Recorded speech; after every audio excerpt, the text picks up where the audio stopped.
Welcome to Jesus Changes Everything, a daily podcast dedicated to providing a fresh look at the ancient and glorious truth that Jesus not only reigns, but is busy about the business of bringing all things under subjection, that celebrates the wonder and the glory that he has been given all authority in heaven and on earth.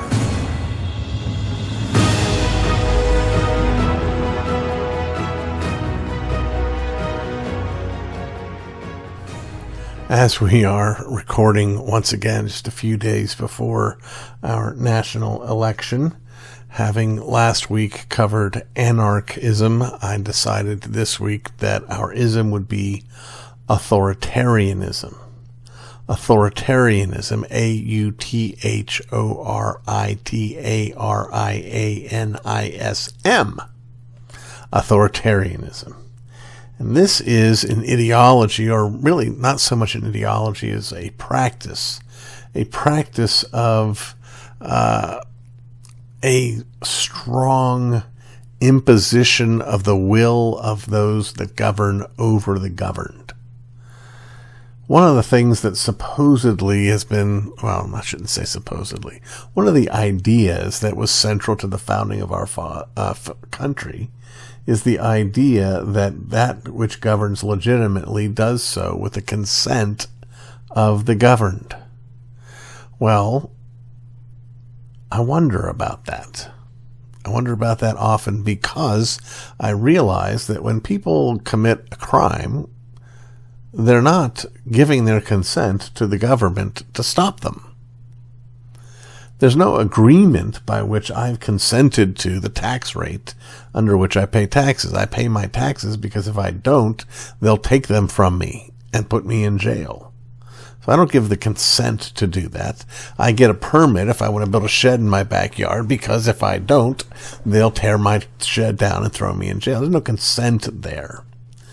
So what do we mean by consent of the government? Well, the principle is dangerously close, again, to democracy, where you can have an authoritarian perspective under which 49% of the people are oppressed by 51% of the people.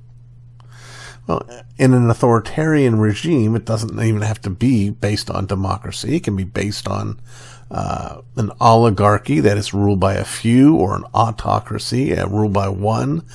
Any of these different forms, or ruled by party, or ruled by the military, any of these different forms can behave in an authoritarian manner. Among the qualities that earn it that description is a use of political or police power to suppress opposition. So, for instance, when, what was it? Just this, a few weeks ago, the top opposition candidate to Vladimir Putin in Russia was found to have been poisoned. And that's not the first time that kind of thing has happened over there. We have political opponents being jailed, well, when Nelson Mandela was put in jail in South Africa before he was freed and eventually became president of South Africa. All sorts of situations like this where suppression, or where, again, opposition is suppressed. It goes on in Hong Kong, it goes on in China, it goes on, under authoritarian regimes across the globe. So that's one element of it. Another element of it is, again, a lack of interest in, or a perspective that says the will of the people is of absolute, utter insignificance. That if the people want something, that doesn't mean that they should have it. And, in principle, it doesn't mean that. There's nothing wrong with that. Again, that's a pushback against majority rule. But there's an element to which it can go the other way, or you can fall off the other side of the horse.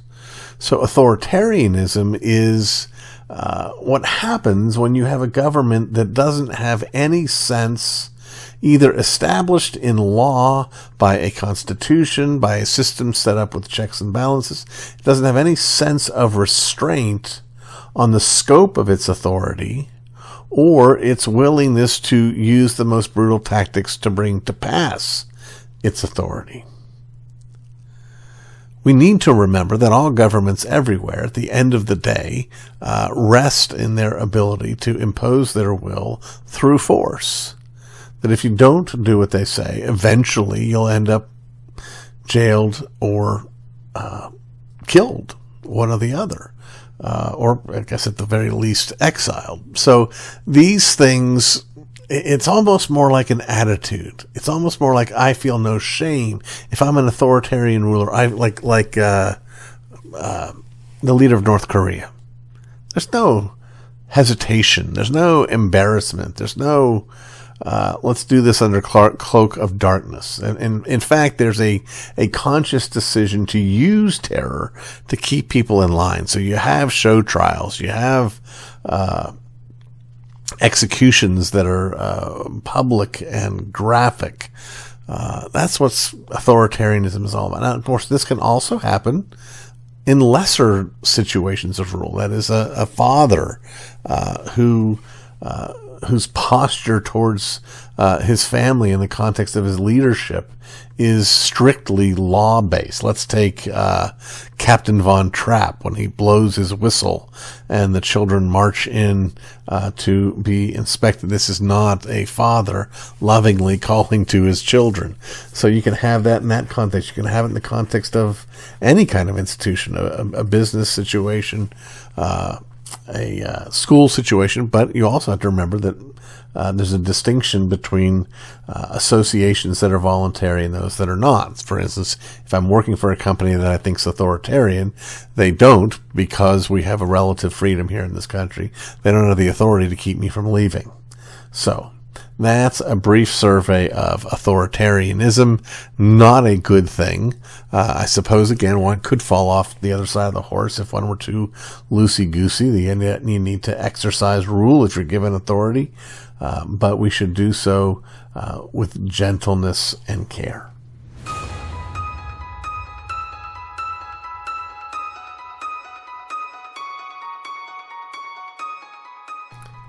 We come now to part 8 of our ongoing series that we call Love Is, where we're looking at what Paul has to say in the famous love chapter, 1 Corinthians 13.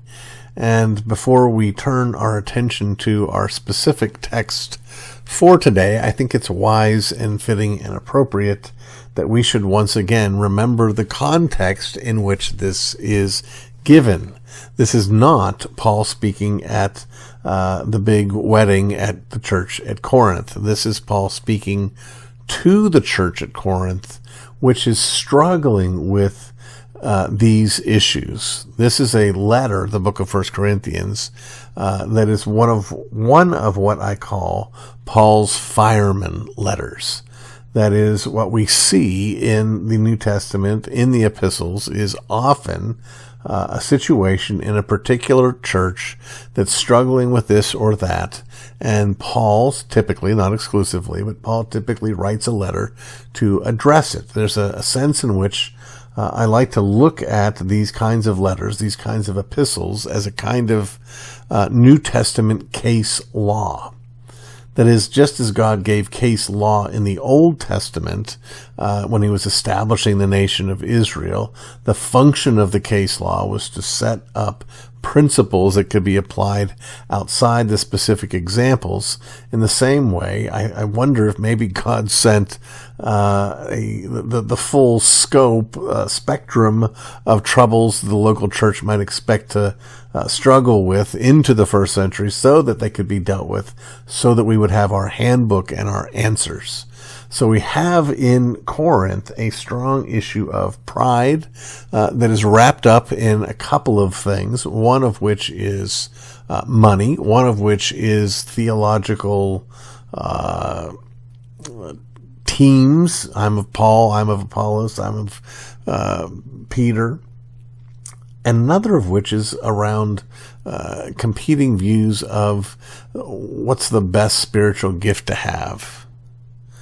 Well, Paul is not simply saying, forget about these things, let me tell you about love. He's telling us that what we're pursuing, what we're fighting over, is not worthy to be compared with love. And that's what this specific text brings us to. We read in verse 8, love never fails. We could just stop right there. Love never fails. You don't have to worry about love coming up short. You can worry about not enough love. You can worry about no love, but you don't need to worry that love is going to come up short. Because love doesn't fail. Love is sufficient. But Paul goes on, but whether there are prophecies, they will fail. Whether there are tongues, they will cease. Whether there is knowledge, it will vanish away. Oh, I'm so glad that third one's there. Because, friends, my cessationist friends, and please remember this, before I was a continuationist, I described myself as a leaky cessationist. I wasn't hardcore about it, I wasn't confident about it, and I certainly didn't want to dogmatically deny somebody else's experience, much less did I want to put God in the box. If God wanted to send somebody a message, by all means he could. If God wanted someone to speak to him in a prayer language, by all means they could. I had no quarrel with any of that. So I was a leaky cessationist, and I have become since then what I call a cautious continuationist, which is really a pretty tiny little step. I'm not wanting to embrace all the nonsense and the dog barking and the gold dust, etc. But I do believe that what used to call, as a cessationist, these sign gifts, I don't believe that they're done. And those who do, including me, used to look to this text in part as a defense of our position. We would say, look, these things are going to fail. It says right here, where there are prophecies, they will fail. Where there are tongues, they will cease. The problem is, if what Paul is saying is these things are coming to an end, then that must mean knowledge is coming to an end too. We don't want to say that. I don't think that's what Paul's saying at all. I think what Paul's saying is the comparison is not to what continues and what doesn't continue. The comparison is between what fails and what doesn't fail.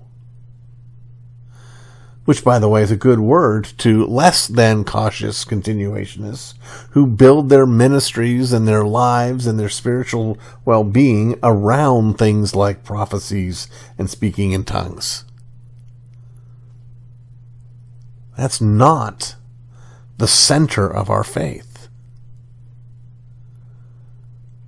We have a love that never fails. We have a love that never fails. What does that mean in the context of hardship? Well, it means it's not a lack of love that's brought the hardship. In fact, it's love that brings it. And we'll look a little bit more at that at our next time, which may be our last time looking at this text. For now, let's rejoice. Let's think back or reread what we've read so far and all of the glories of love. We come now there in verse 8 to this glorious truth. It's not just temporarily glorious, but it's never going to fail.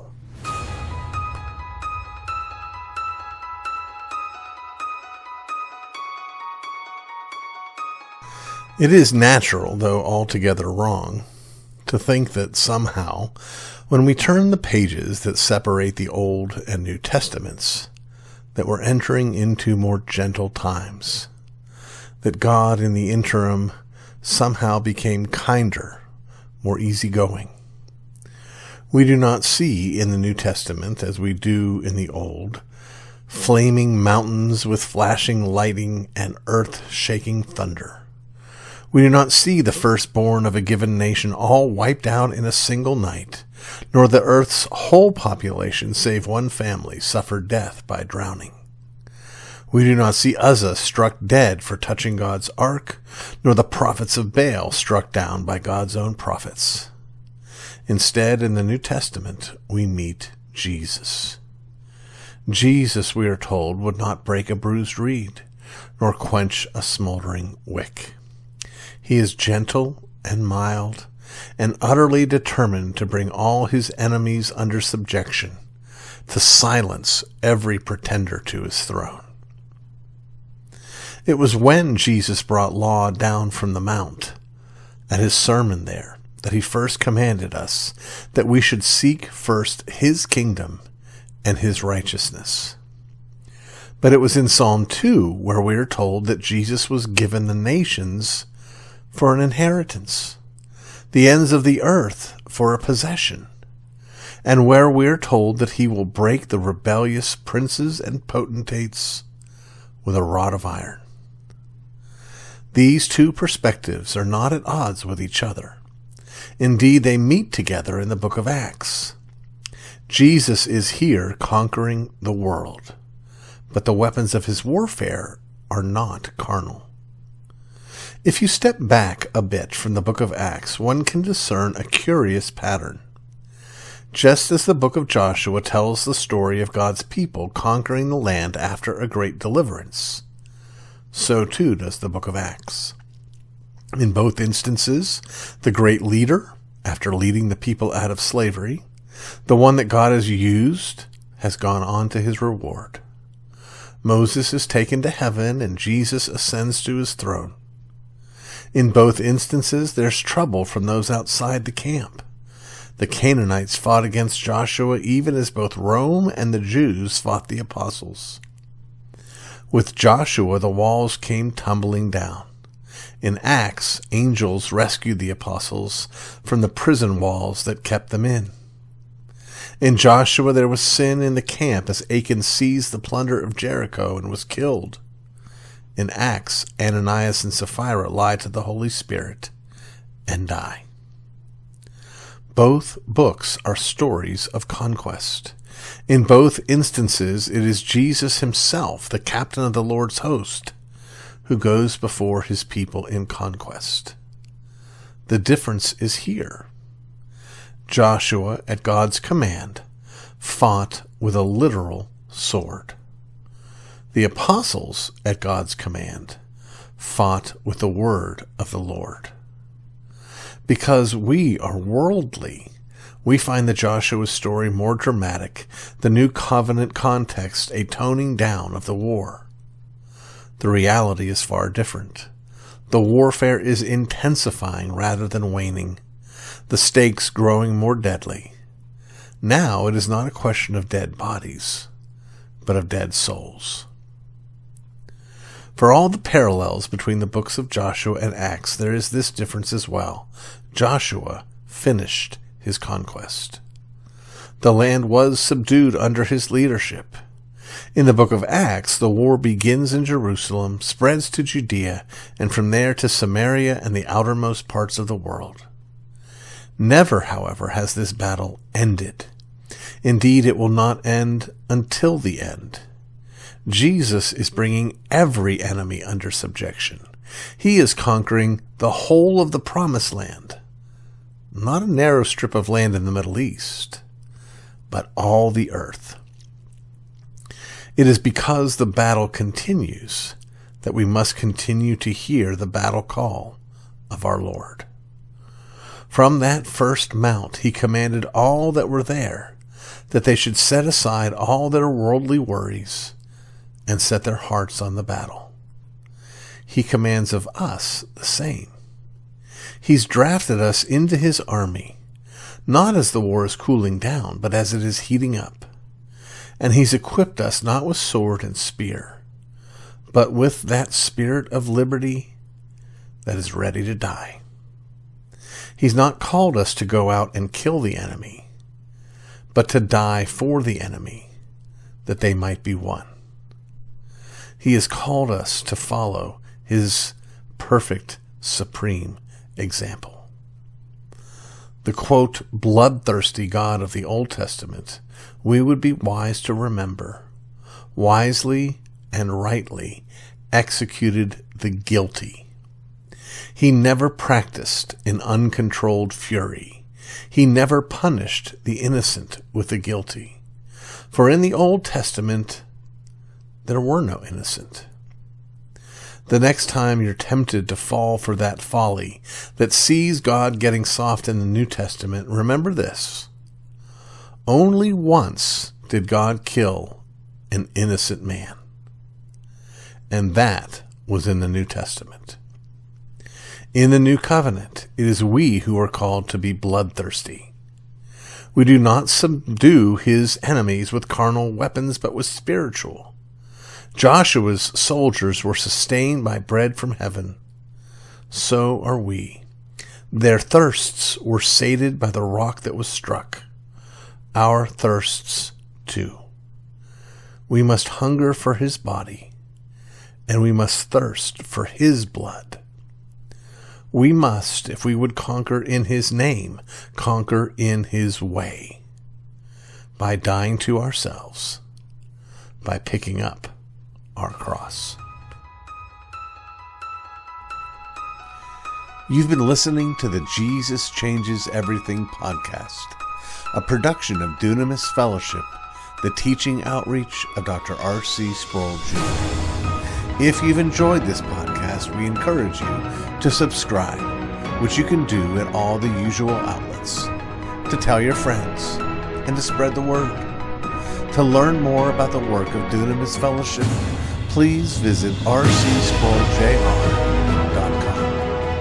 And join us next time on Jesus Changes Everything.